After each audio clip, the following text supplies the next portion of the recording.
গত সোমবার এ রাজ্যে এসআইআর ঘোষণা করেছে নির্বাচন কমিশন এবং তারপর শুরু হয়ে গিয়েছে একেবারে রাজনৈতিক দড়ি টানাটানি। এসআইআর কে কেন্দ্র করে উত্তপ্ত গোটা বাংলার রাজনৈতিক চিত্র। এরই মধ্যে উত্তর 24 পরগনার আগরপাড়ায় প্রদীপ কর জানে শেষ হয়ে গিয়েছেন।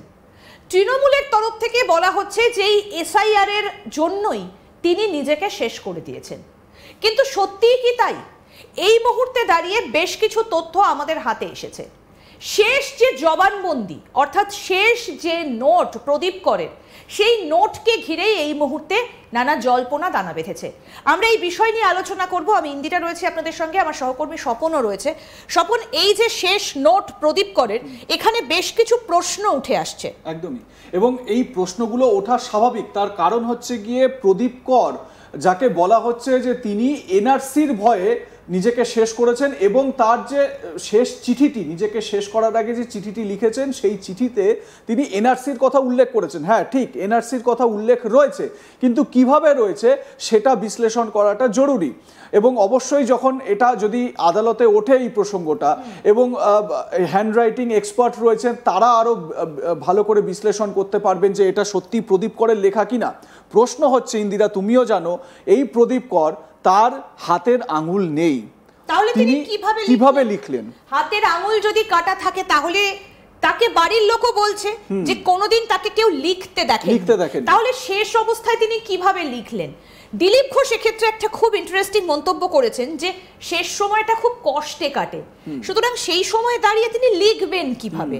নাকি ভাঙা জানলার কাচের টুকরো দিয়ে কেউ তার হাতে কাগজটা ফেলে দিয়েছে, ছুঁড়ে দিয়েছে? সুতরাং একটা প্রশ্ন কিন্তু এর মধ্যে উঠে আসছে যে 5টা এই মুহূর্তে প্রমাণ আপনাদের সামনে আমরা তুলে ধরবো, আমি আর স্বপন, যে সেখানে আপনাদেরকে দেখাবো যে প্রশ্নগুলো আমরা করছি, আমরা শুধু প্রশ্নগুলো তুলতে পারি স্বপন, আমরা সংবাদ মাধ্যম হিসেবে নিরপেক্ষভাবে সেই প্রশ্নগুলো তুলে দেবো এবং তার বিশ্লেষণগুলো আপনাদের সামনে আমরা তুলে ধরার চেষ্টা করব। যে 5টা বিষয় খুব গুরুত্বপূর্ণ এই যে চিঠিটি, যেটি প্রদীপ কর নিজে লিখে গিয়েছেন বলে জানতে পারা যাচ্ছে বা তৃণমূলের তরফ থেকে জানানো হচ্ছে, আমরা সেই চিঠিটা বিশ্লেষণ করার চেষ্টা করব। 5টি পয়েন্ট, যে 5টি পয়েন্ট আপনাদের সামনে তুলে ধরার চেষ্টা করব, সেটা এক এক করে আপনাদের সামনে আমরা নিয়ে আসবো। ইন্দিরা, আমরা যদি এই 5টা পয়েন্ট একটু দেখার চেষ্টা করি, কোন 5টা পয়েন্ট, সেই 5টা পয়েন্ট একটু স্ক্রিনটায় যদি আমরা একটু দেখি, তাহলে 5টা পয়েন্ট একটু আমরা দেখার চেষ্টা করব। এই হচ্ছে গিয়ে প্রথম হচ্ছে গিয়ে যে প্রদীপ করের যে চিঠিটা, শেষ চিঠিটা যেটা, সেই শেষ চিঠিটা যেটা প্রদীপ কর লিখেছেন, সেই শেষ চিঠিটা যদি আমরা একটু দেখি, এই যে এই হচ্ছে চিঠি। আমরা যদি এটা একটু পড়ার চেষ্টা করি, হ্যাঁ, তাহলে এই বিষয়টা আপনাদের কাছে ভীষণভাবে স্পষ্ট হবে। আমরা এই চিঠিটা যদি আপনাদেরকে দেখাই, আমরা স্বপন বলেছিলাম যে ওনার হাতের আঙুল নেই, আমরা সেই ছবিটাও দেখাবো, কিন্তু তার আগে আমরা এই চিঠিটা দেখাচ্ছি। তার কারণ হচ্ছে যে এই চিঠিটাকে নিয়েই তো, মানে এই নোটটাকে নিয়েই তো সমস্ত প্রশ্নগুলো দানা বেঁধেছে। এই নোটটাকে ঘিরেই এনআরসি, যেটা তুমি বলছো যে লেখা আছে, এই যে এনআরসি শব্দটা লেখা আছে, কিন্তু কি লেখা আছে স্বপন যদি একটু পড়ো চিঠিটা। দেখো, প্রথম যে পয়েন্ট সেটা হচ্ছে গিয়ে যে প্রদীপ কর তার আঙুল নেই হাতের, তিনি কিভাবে চিঠিটা লিখলেন, এটা হচ্ছে প্রথম পয়েন্ট। দ্বিতীয় পয়েন্ট, ইন্দিরা তুমি ভালো করেই এটা, মানে আমরা লেখার ক্ষেত্রে যখন আমরা বাংলায় লিখি চিঠি বা কোনো বয়ান বা কিছু লিখি বাংলায়, তখন সাধারণত আমাদের কিন্তু লেখার সময় কোনোভাবেই 1952 সাল সেটা ইংলিশে আসবে না, বা 1966 সাল সেটা কিন্তু ইংলিশে আসবে না। আমাদের লেখার যে ফ্লো, সেই ফ্লোতে আমরা সেটা বাংলাতেই লিখে দেবো, মানে 1952 1952 আমাদের হবে না, 1952 হবে। এটা হচ্ছে দ্বিতীয় পয়েন্ট।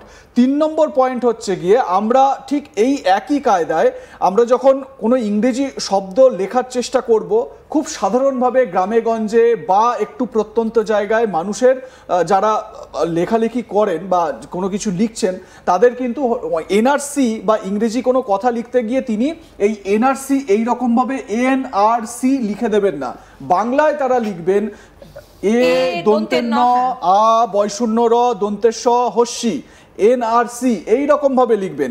প্রশ্ন হচ্ছে যে এই যে ইংরেজিতে লেখা, এই যে ভালো করে নোট করুন, এনআরসি একটা এখানে 4 এটা ইংরেজিতে, এবং একটু ওপরে যদি উঠি 1952, এখানে আরো আছে 1966, 1950, 1980 এইগুলো ইংরেজিতে লেখা রয়েছে। মানে এবারে যদি স্বপন যদি কেউ ক্লাস 3, উনি জানা যাচ্ছে যে ক্লাস 3 এর পর আর পড়েননি, সুতরাং ক্লাস 3 পর্যন্ত যদি কেউ পড়ে থাকেন তাহলে তিনি ইংরেজি লিখে ফেলছেন এইভাবে, শেষ অবস্থাতেও তার ইংরেজি শব্দটা মাথায় আসছে, এটা কিন্তু একটা বড় প্রশ্ন।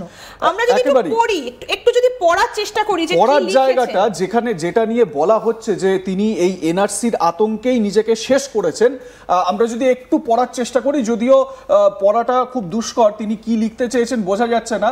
তিনি বলছেন যে আমার জনম, মানে আমার জন্ম আর কি, আমার জনম দুপেটা জনম, আমি এই জায়গাটা পরিষ্কার হলো না, জনম যদি বাধ্যতা বা বাধ্যক বা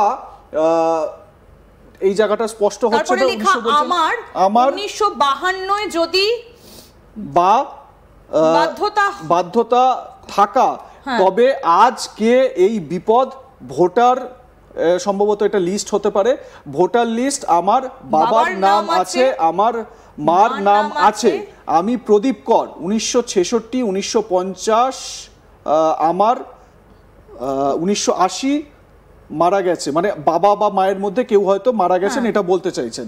তারপর বলছেন আমার জন্ম গ্রাম নদিয়া জেলায়, কোন গ্রাম সেটা বলেননি, মানে লেখা নেই, দলিল ছিল আরো অনেক কাগজ, আরো অনেক কাগজ বা কিছু, 4 বোন ভাই, এনআরসি, এদের কি হবে, আমার এখন কি করব, এখন আর বলছে, তারপরে আর পড়া যাচ্ছে না। এবং এখানে একটা ইংরেজিতে কিছু একটা লেখা আছে, দেখো এটা কর বোঝা যাচ্ছে, এটা কি পি কর বা তার আগে কি কিছু লেখা? একদমই এই জায়গাটা ইংরেজিতে তিনি যেভাবে লিখেছেন, সাইন করেছেন, ক্লাস 3 এর পরে তিনি এই রকম ভাবে ইংরেজিতে সাইন করতে পারবেন কিনা, এইটা নিয়ে কিন্তু একটা প্রশ্ন থেকে যায়। পরপর যে কটা প্রশ্ন উঠছে ইন্দিরা, সেটা কিন্তু আমাদের ভাবাচ্ছে। তুমি জানো, তুমি যেটা বললে যে ওনার হাতের আঙুলগুলো কাটা, সেটা যদি একটু দেখিয়ে দেখাবো। হ্যাঁ, এই যে ওনার হাতের আঙুল নেই, যেটা আপনাদেরকে বলছিলাম যে ওনার হাতের আঙুল নেই, তাহলে উনি এটা লিখলেন কি করে?